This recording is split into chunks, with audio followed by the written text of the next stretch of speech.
Hello दोस्तों, कैसे हो। स्वागत है आपका अपने यूट्यूब चैनल ओपेक एग्रीकल्चर ऑनलाइन। मैं हूं प्रहलाद शर्मा। आज अपन बात करेंगे टॉप 500 क्वेश्चन ऑफ एग्रीकल्चर के हॉर्टिकल्चर के टॉप 100 क्वेश्चन के पार्ट 2 की बात करेंगे, जो क्वेश्चन नंबर 21 से स्टार्ट हैं। दोस्तों, ये वीडियो देखने से पहले जो इससे पहले वाला जो पार्ट फर्स्ट वीडियो है वो ज़रूर देखना, क्योंकि अगर आप सीधा ये वीडियो देखोगे तो आपको क्वेश्चन समझ में नहीं आएंगे कि क्वेश्चन कौन से लेवल के, कौन से एग्ज़ाम के लेवल के क्वेश्चन हैं। तो दोस्तों, आपको वो वीडियो देखने के लिए मैं आपको उसका लिंक डिस्क्रिप्शन बॉक्स में दे दूंगा, तो प्लीज़ आप उस वीडियो को पहले देखें। एंड दोस्तों, आपको ये क्वेश्चन अच्छे लग रहे हो तो प्लीज़ दोस्तों लाइक, सब्सक्राइब एंड कमेंट ज़रूर करें। दोस्तों, मैं आज की क्वेश्चन हिंदी में टाइप इसलिए किया हूँ कि मेरे पास कई स्टूडेंट के मैसेज और कॉल आए थे कि सर, जो आप क्वेश्चन है वो हिंदी में बताया करो या हिंदी में टाइप किया करो। अगर दोस्तों कोई स्टूडेंट इंग्लिश मीडियम का है तो मुझे कमेंट बॉक्स में ज़रूर बताएं, तो मैं अगली बार हिंदी इंग्लिश बाईलिंगुअल लैंग्वेज में क्वेश्चन टाइप कर दूंगा। तो दोस्तों, ज़्यादा टाइम वेस्ट नहीं करके क्वेश्चन नंबर 21 पे चलते हैं। 21 में क्वेश्चन है कि आम का प्रत्यारोपण करने का उपयुक्त समय कौन सा है। दोस्तों, पहला ऑप्शन इसका है कि दोस्तों क्वेश्चन फिर से समझ लो कि आम का प्रत्यारोपण करने का उपयुक्त समय कौन सा है, यानी कि जो मैंगो प्लांटेशन है उसके लिए सूटेबल टाइम कौन सा है। तो पहला ऑप्शन है अप्रैल जून, दूसरा है जुलाई सितंबर, तीसरा है अक्टूबर दिसंबर, चौथा है जनवरी मार्च। दोस्तों, आपके पास टाइम है 2 सेकंड का, अपना आंसर कमेंट बॉक्स में टाइप करें। दोस्तों, टाइम पूरा होता है। इसका आंसर है दोस्तों जुलाई सितंबर। जुलाई सितंबर माह के अंदर या इसके बीच के जो अंतराल हैं टाइम में उस टाइम के अंतराल पर या उस टाइम में अपन आम के जो पौधा है या प्लांट है उसका प्लांटेशन कर सकते हैं। दोस्तों, अगले क्वेश्चन की ओर बढ़ते हैं। Question number 22। दोस्तों, ये क्वेश्चन अक्सर एग्जाम में पूछ लिया जाता है कि बेर की देरी से पकने वाली किस्म कौन सी है, यानी कि लेट वैरायटी ऑफ बेर। दोस्तों, पहला ऑप्शन है गोला गोला वैरायटी, दूसरा है चोमू लोकल, तीसरा है मुंडिया और चौथा है उमरान। दोस्तों, आपका टाइम है 2 सेकंड का। दोस्तों, बेर की जो लेट पकने वाली या जो लेट वैरायटी वो है दोस्तों उमरान। दोस्तों, क्वेश्चन नंबर 23 की बात करते हैं। दोस्तों, आप ये क्वेश्चन पढ़ने से पहले, आप देखने से पहले नोटबुक साथ लेके बैठे। जो क्वेश्चन आपको इम्पोर्टेंट, वैसे क्वेश्चन हर एक इम्पोर्टेंट है, क्योंकि ये पिछले जो एग्ज़ाम में आए हुए क्वेश्चन है वो के वही हैं। दोस्तों, अगला क्वेश्चन है 23, वो है आलू है एक, मतलब आलू किस प्रकार का प्लांट है। फल है, जड़ है, रूपांतरित तना या मॉडिफाई स्टेम है या फली हैं। दोस्तों, टाइम है 2 सेकंड का। दोस्तों, इसका आंसर है मॉडिफाई स्टेम। आलू एक मॉडिफाई स्टेम है। दोस्तों, ये क्वेश्चन बहुत इंपॉर्टेंट है। ये अक्सर एग्जाम में, क्या हर बार एग्जाम में पूछ लिया जाता है। दोस्तों, अगला क्वेश्चन है 24। फल उत्पादन तथा इससे संबंधित अध्ययन को कहा जाता है। दोस्तों, पहला ऑप्शन है ओलेरिकल्चर, दूसरा है फ्लोरिकल्चर, तीसरा है पोमोलॉजी, चौथा है एग्रीकल्चर। दोस्तों, इसका जो आंसर रहेगा वो रहेगा दोस्तों पोमोलॉजी, कि दोस्तों ओलेरिकल्चर कहते हैं सब्जी उत्पादन को, एंड दोस्तों फ्लोरिकल्चर कहते हैं फूलों के उत्पादन को, एंड दोस्तों एग्रीकल्चर आप जानते हो। दोस्तों, इसका आंसर रहेगा पोमोलॉजी। इसके अंदर फ्रूट कल्टीवेशन या फ्रूट प्रोडक्शन का अध्ययन किया जाता है। दोस्तों, अगला क्वेश्चन है 25। अगर दोस्तों कोई क्वेश्चन डाउट हो तो मुझे कमेंट में करके बताएं कि सर इसमें डाउट है, इस आंसर ये आंसर गलत है, ये आंसर सही है। तो अपना जो डाउट है कमेंट बॉक्स में करके बता दें। दोस्तों, अगला क्वेश्चन है 25। जेली का सर्वाधिक महत्वपूर्ण घटक है।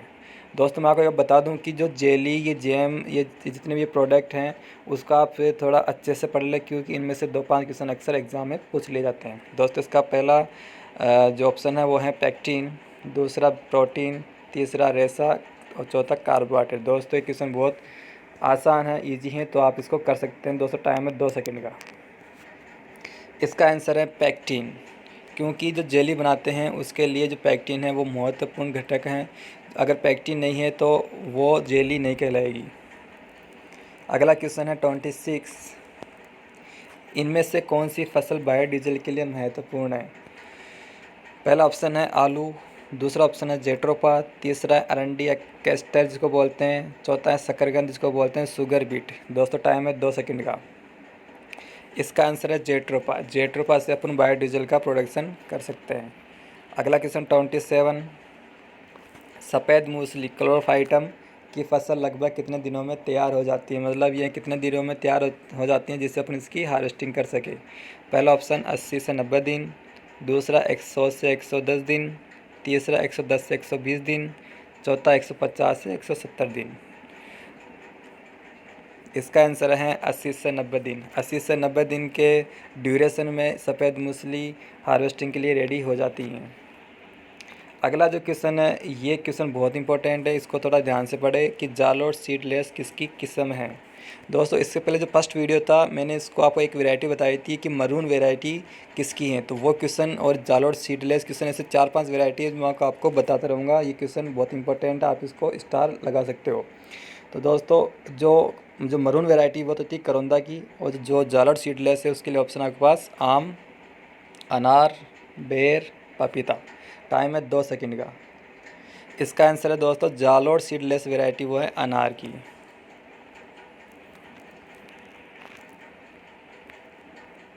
क्वेश्चन नंबर 29 है, पपीते का प्रवर्धन किससे किया जाता है या किसके द्वारा किया जाता है, कि जो प्रोपोगेशन ऑफ पपाया का वो कौन से मेथड से किया जाता है। पहला ऑप्शन है प्रकंद या राइजोम के द्वारा, बडिंग के द्वारा, ग्राफ्टिंग के द्वारा, बीज द्वारा।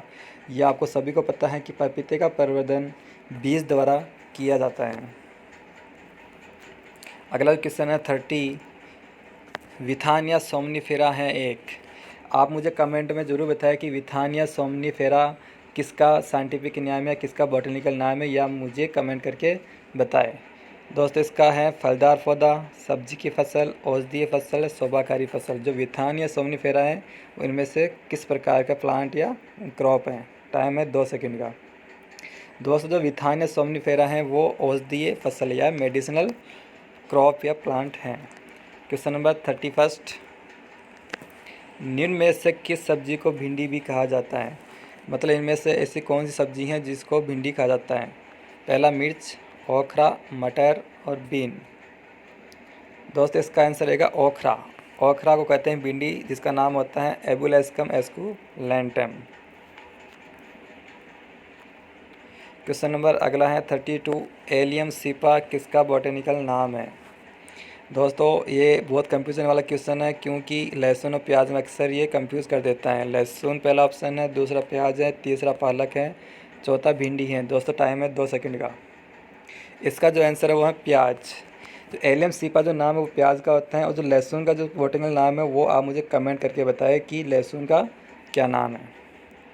अगला क्वेश्चन है 33, केले का प्रवर्धन किसके द्वारा किया जाता है, जो बनाना प्रोपोगेशन वो किसके द्वारा किया जाता है। पहला ऑप्शन है रूट या जड़, कॉर्म, प्रकंद या राइजोम, बल्ब।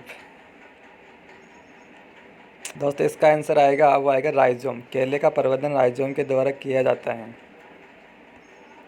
अगला क्वेश्चन है 34, यह भी अक्सर एग्ज़ाम पूछ लिया जाता है, क्योंकि दोस्तों कभी भी जो क्वेश्चन कंफ्यूजन वाला होता है वो एग्ज़ाम अक्सर पूछे जाते हैं। इसमें बहुत कंफ्यूजन है कि एक तो मिर्च में तीखापन होता है, एक मिर्च का लाल रंग होता है, तो दोनों में अंतर क्या होता है, किस इसके जो पिगमेंट होते हैं वर्णक होते हैं, कौन सा पिगमेंट किसका कारण बनता है। तो इसका जो क्वेश्चन है मिर्च में तीखापन या पंजेसी किसके कारण होती है। पहला ऑप्शन है कैप्सिन, दूसरा कैप्सिथीन, तीसरा एंथोसाइनिन और चौथा 1 व 2 दोनों। टाइम है 2 सेकंड का। दोस्त इसका जो आंसर है वो है कैप्सेसिन। जो मिर्च में तीखापन होता है कैप्सेसिन, एंड जो मिर्च का लाल रंग होता है वो कैप्सेथीन के कारण होता है, मिर्च का लाल रंग।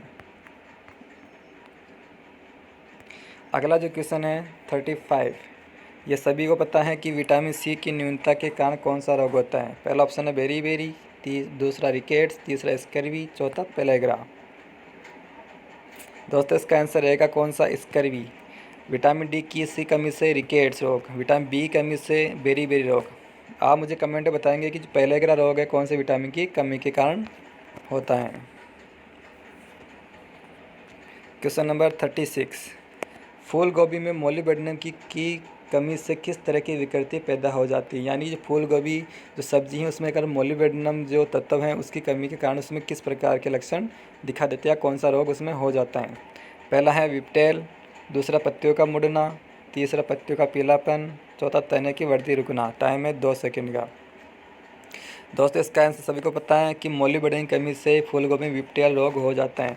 दोस्तों मैं आपको कमेंट में इसलिए कमेंट के लिए इसलिए बोलता हूँ कि आप खुद को एनालिसिस कर सके। क्वेश्चन नंबर 37, नींबू वर्गीय फलों में डायबेक रोग किसकी कमी से होता है?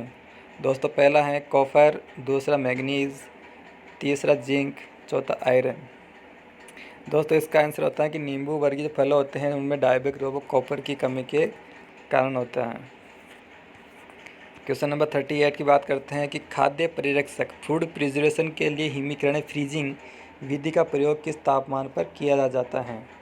पहला है 0 से 5 डिग्री सेंटीग्रेड, दूसरा है -18 से 0 डिग्री सेंटीग्रेड, तीसरा है -18 से -40 डिग्री सेंटीग्रेड, चौथा है -40 डिग्री सेंटीग्रेड से कम। टाइम है 2 सेकंड।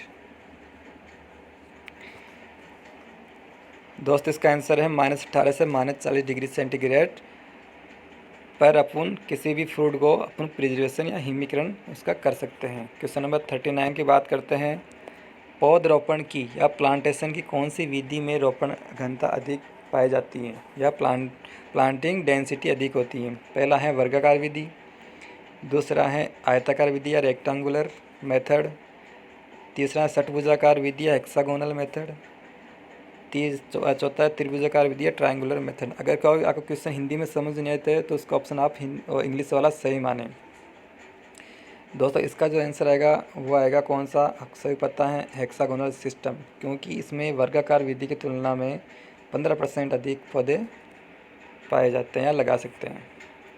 क्वेश्चन नंबर लास्ट है आज पार्ट 2 का, निषेचन के बिना फल के विकास को क्या कहा जाता है? कि अपन विदाउट जो फर्टिलाइजर से अगर फ्रूट डेवलपमेंट होता है या फ्रूट डेवलप होता है तो उसको क्या बोलते हैं? पहला अनिषेक जनन या पार्थेनोकार्पी, उभय मिश्रण या होर्माफ्रोडाइट, असंग जनन या कोई नहीं। दोस्तों इसका आंसर है अनिषेक जनन या पार्थेनोकार्पी, जिसमें बिना निषेचन के फल का विकास हो जाता है। तो दोस्तों आज के ये थे 20 क्वेश्चन। तो अपने क्वेश्चन 1 से 40 तक पार्ट 2 के अंदर कवर हो चुके हैं। तो दोस्तों अगर आपको ये क्वेश्चन आपको अच्छे लग रहे हो कि ये एग्ज़ाम के लिए बहुत इंपॉर्टेंट है तो प्लीज़ दोस्तों इसको लाइक एंड सब्सक्राइब जरूर करें। दोस्तों जैसे जैसे आपके लाइक एंड सब्सक्राइब आएंगे तो मुझे थोड़ा मोटिवेट मिलेगा, तो मैं आपके लिए और अच्छे से मेहनत करूँगा। दोस्तों ये जो भी क्वेश्चन है मैं आपको पिछले 5-6 साल जो भी एग्ज़ाम एग्रीकल्चर के उन समय से मैं छाँट के उनको में से इसको अपन हॉर्टिकल्चर बोलते हैं ग्रेडिंग करना, उनमें से मैं ग्रेडिंग करके आपके सामने क्वेश्चन आपके लिए क्वेश्चन लाता हूँ, जिससे आप इन क्वेश्चन के बारे में जान सके कि क्वेश्चन एग्ज़ाम में किस लेवल के आते हैं। दोस्तों आप जितना हार्ड समझते हो एग्ज़ाम को, इतना हार्ड एग्ज़ाम होता नहीं है, क्योंकि अगर मैं आपको बताऊं जो सेंट्रल लेवल का एग्ज़ाम IBPS अभी बैंक का जो एग्ज़ाम होता है SO का, उसमें इसी लेवल के क्वेश्चन या इसी बेसिक लेवल के क्वेश्चन पूछे गए थे। इसलिए एग्ज़ाम कोई हार्ड नहीं होता, अगर आपको बेसिक क्लियर है तो कोई हार्ड नहीं होता। और मैं खुद आपको गारंटी देता हूँ कि मैं आपको टॉप 500 क्वेश्चन करवाऊँगा, जिससे आप किसी भी एंट्री एग्ज़ाम चाहे GATE का हो या राजस्थान PG का हो या ADO का हो, WO का हो, आप कोई से पेपर उठा के देख लो, इसी लेवल के क्वेश्चन पूछे जाते हैं। धन्यवाद दोस्तों, मिलते हैं अगले वीडियो में। Thank you.